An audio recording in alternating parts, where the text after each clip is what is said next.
এইভাবে একজনকে আঙ্গুল তোলা দিলে ঠিক 3টা আঙ্গুল আপনার দিকে থাকে। সো কখনো এগুলো করা যাবে না। পিতা পুত্রকে হারাবে, পুত্র পিতাকে হারাবে। সো আসসালামু আলাইকুম রহমতুল্লাহি ও তাআলা বারাকাতুহু। সম্মানিত সুধী, সবাই কেমন আছেন? চলমান এসো বাংলাদেশের নির্বাচন। ওকে, সো আগামী 12ই ফেব্রুয়ারি বাংলাদেশের নির্বাচন। সো প্রিয় বন্ধুগণ, এই নির্বাচন নিয়ে আমাদের কোনো মতভেদ নাই। ট্রাস্ট গ্লোবালের পক্ষ থেকে আপনাদের সবার প্রতি সুস্বাগত। জোটের যারা প্রার্থী রয়েছেন, বিএনপি থেকে, জামায়াত থেকে এবং অন্যান্য দল থেকে যারা রয়েছেন, সবাইকে সুস্বাগতম। প্রিয় সুধী, আমরা রাজনীতি করি না এবং রাজনীতির সাথে আমরা সম্পৃক্ত নই।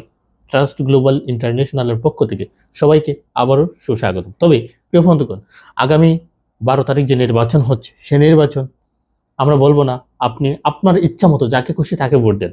এখানে আমাদের কোনো মতভেদ নেই। তবে মতভেদ একটা জায়গায়, কখনো হানাহানি, মারামারি এবং নিজেদের ফ্যামিলি থেকে বঞ্চিত হবেন না। মেইন যে আলোচনার বিষয় সেটি হলো, আমরা দেখেছি পূর্বে আওয়ামী লীগ থাকাকালীন বিএনপিও রাজনীতি করে গেছে। সবাই মোটামুটি কেউ না কেউ দেশ চালিয়েছেন। একটা দল দেশ চালায়নি, তারা চালানোর সুযোগ পাক, সেটাও আমরা বলি না। মেইন বিষয় হলো, কখনো যেন কোনো মায়ের বুক খালি না হয়। একজন মেয়ে তার পিতাকে যেন না হারায়, পুত্র যেন তার বাবাকে না হারায় এবং বাবা যেন তার পুত্রকে না হারায়। সো এই জায়গা থেকে প্রথমে আমাদের নিজেদের অ্যাক্টিভ হতে হবে, হিউম্যানিটি আগে ঠিক রাখতে হবে। দেন আপনি আরেকজনকে মারতেছেন, সে ঘুরে ফিরে আবার আপনাকে মারবে। অর্থাৎ আপনি এইভাবে যদি দেন, এইভাবে একজনকে আঙ্গুল তোলা দিলে ঠিক 3টা আঙ্গুল আপনার দিকে থাকে। সো পিতা পুত্রকে হারাবে, পুত্র পিতাকে হারাবে।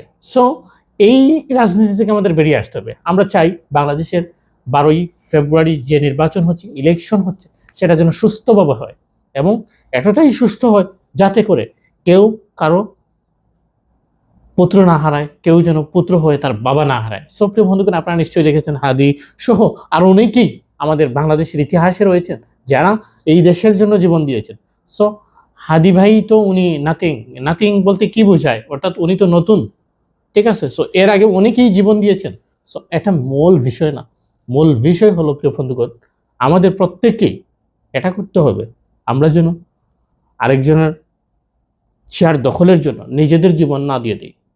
আপনি একজন মারা যাবেন, আপনার দেখা দেখে আরো 2 জন নষ্ট হবে।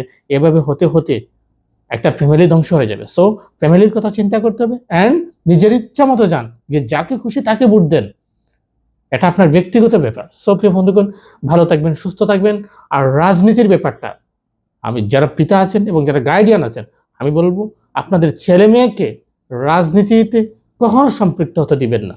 যে কোনো একটা ভালো কাজে স্কিল গড়েন অ্যান্ড এটিসি প্রত্যেকটা কাজে যেন যোগ্যতা সম্পূর্ণ হয়, যাতে করে অন্যদের পা চেটে তাকে চলতে না হয়। সো প্রিয় বন্ধুগণ, ভালো থাকবেন, সুস্থ থাকবেন। আল্লাহ হাফিজ।